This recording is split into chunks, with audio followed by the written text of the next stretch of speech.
Police సిబ్బందికి మేము 10 సార్లు ఫోన్ చేసినా కానీ వాళ్ళు పట్టించుకోరు. వీళ్ళు ఒక్కసారి చేయగానే ఇమీడియట్లా ఒక 5-10 మినిట్స్లో ఈడొచ్చి వాలిపోతారు మేడం.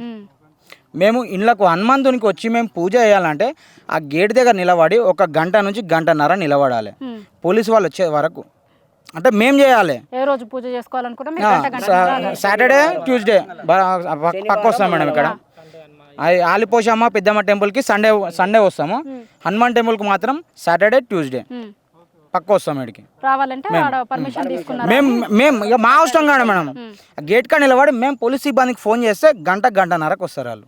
ఇక అప్పటిదాకా మేము ఇక కుక్కల్లాగా ఆడ గేట్ బయట నిలబడుకుంటూ ఉండాలి. ఇక దేనికి పూజ చేయాలంటే మేము ఇమీడియట్గా వాళ్ళు చేసారు అనుకో అగర్ వితిన్ 5-10 మినిట్స్లో వచ్చి వాలిపోతారు పోలీస్ సిబ్బంది.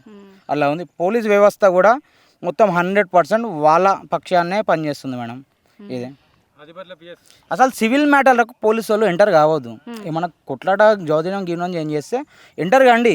సివిల్ మ్యాటర్లు మాట్లాడుకోనికే పోలీసు వాళ్ళు ఎందుకు అవసరం మేడం మాకు? అంటే మేము లా అండ్ ఆర్డర్ ఏం ఇష్యూ వేసలేం కదా, జస్ట్ మాట్లాడుకోనికే వస్తున్నాం, మేము పూజ చేసుకోనికే వస్తున్నాం.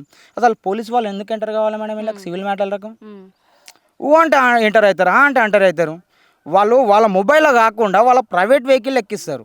ఎందుకు ఎక్కిస్తారు మేడం? అంటే ఏం చేద్దాం అనుకుంటారు మమ్మల్ని? ప్రైవేట్ వెహికల్ ఎక్కించి మొబైల్ ఎక్కి గవర్నమెంట్ వెహికల్లా బులెరో ఉంటుంది, నీకు ఇన్నోవా ఉంటుంది, అందులో ఎక్కి మాకేం భయం కాదు. నువ్వు ప్రైవేట్ వెహికల్ ఎక్కిస్తే మేమేమనుకోవాలి?